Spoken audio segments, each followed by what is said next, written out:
everybody. Welcome back. This is the Chelsea Rundown, episode 32 for the Dolphins, round 2. Ace, this week we were playing against Dingley. It was Saturday, the 4th of May. Welcome, sir. Your thoughts on the game? I know I was pretty happy with it. Well, the dangerous Dolphins. We're back at it again, and we were in fine form again, and the bats were swinging, and the timber was cracking, and the pitching, man, there was a lot going on there, and in the field, we were absolutely flawless on the day, so it was a great day to be out there playing baseball. Seemed a little bit chilly in the morning, but once the sun came out, it was an absolute perfect day, and they call it winter baseball, but it's feeling a lot more like summer. Oh, yeah. The sun's shining, especially with the way we've been playing lately. It was an absolutely fantastic day, and I'm pleased to report some of Drew's, training tips and everything. The Wednesday nights are starting to pay off. We're starting to really see some results there. So encouraging stuff all around. Let's get into it, mate. Run me through the lineup, please. So pretty standard for our winter regime is Daz, Jess, Brooksy, myself, Teabagger. You still got that promotion, and you earned it this weekend. You played a hell of a game. Mace, Trav, Liesel, Jacob, Connor, and Darcy, the two young bloods who also had terrific games again. Yeah, I reckon they play better the second week in, man. I'm keen to see how they go next week. It's onward and upwards with the young fellas. Good on them. All right, mate, take me through it. Let's start with the fielding, shall we? Yeah, look, it was a very pretty simple, easy day. We were absolutely mistake-free in the field. Nothing was getting past any of us, and it was great to see Jess back out at shortstop because she had an absolute blinder. I think she maybe had about 5 plays, including a double play. We'll mention that a bit later.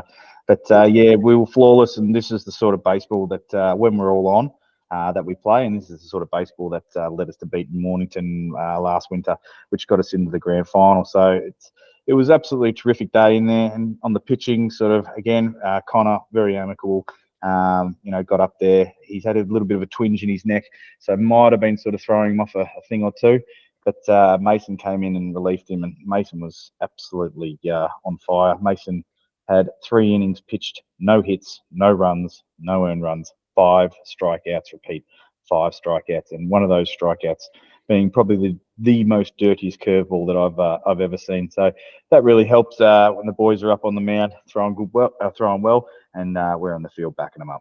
Yeah, it was a fantastic day. And as you just said, man, shout out to Mason's curveball. That thing, I'm still floored by it when I look back at the footage. Just amazing movement. That was really something special. The other special thing from the day, mate, was us in the batting box. How did we go with the bats? Mate, 13 hits in the day. And, when you're getting 13 hits and 15 RBIs, that's a damn good day in the batter's box. So, look, they threw a few different pitches at us, and you could see that we were frustrating them a little bit. Their first bloke, I thought he was throwing all right, but they dragged him probably, I thought, maybe an innings or 2 early.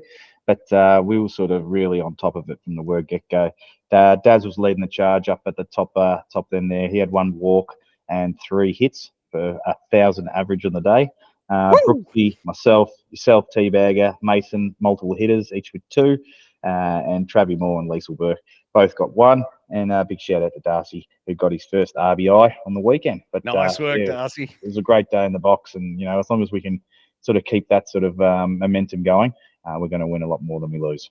Heck yes, we will. Looking forward, of course, to training on Wednesday night. Let's keep the engine moving, shall we? Speaking of moving, what was the final score, buddy?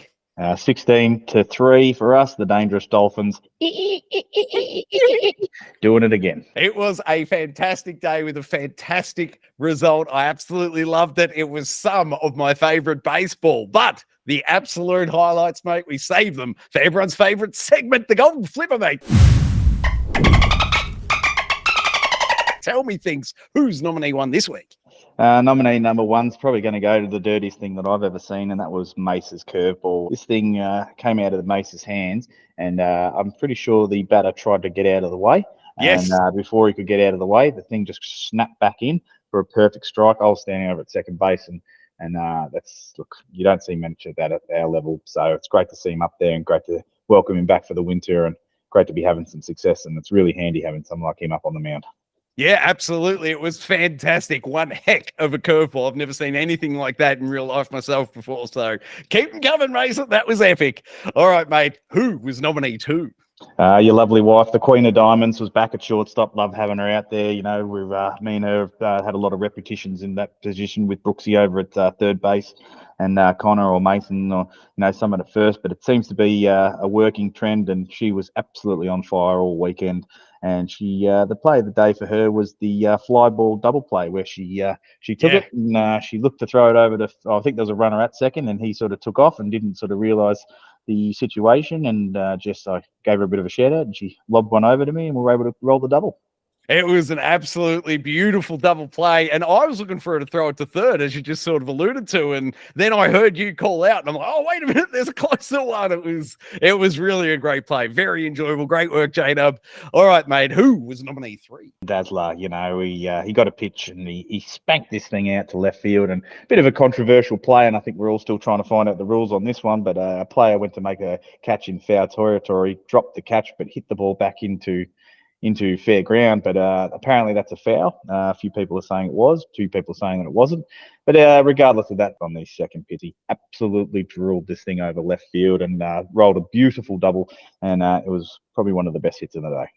It was. I'm going to say, hands down, that was the best response to a call that we were unsure of across the board. I had no idea, and I haven't gone to look it up, but I just love the way Daz just made no comment. He just let his bat do the talking. He's like, all right, fair enough. That's the call. Fine. Moving on. Crack. Yeah. Bang. It was like instant karma. It was fantastic. And honestly, I should give it to Jess, me and my wife. However, that instant karma hit by Daz. Daz, you get my vote this week. I absolutely love that. Perfect response to an unsure situation. Well played, sir. Ace, where did your vote land this week? Yeah, look, I was a little bit torn. There were 3 really great options this week. So I ended up going with Mace the Ace throwing that curveball because from where I was standing at second base, that thing moved an absolute country mile. I've faced them before where they look like they're coming at your head and they break at that last second, and there's not a lot you can do about it. It just leaves you absolutely bamboozled. And, again, at our level, we probably don't get to see a lot of it. So hats off to you, Mace. You get my vote this week. Yeah, absolutely fair. All 3 plays were fantastic, but the instant karma really gets me for Daz. But Ace, where did the Facebook poll go? I was a little bit late on the poll this week, but so far we sit at Dazzler with 6 votes, your lovely wife with 1, and Mace with 1. Excellent work, everyone. Fantastic Golden Flipper. It was a great day. Ace, obviously training this Wednesday. Can we have a quick forecast? How are we shaping up this weekend? Who are we facing? Look, this weekend we got our arch nemesis, the Bomb Beach boys, back down at Bomb Beach, and hopefully we can redeem ourselves for someone's effort on that 38-degree day. Hopefully the sun doesn't shine too much because we wilted under that heat.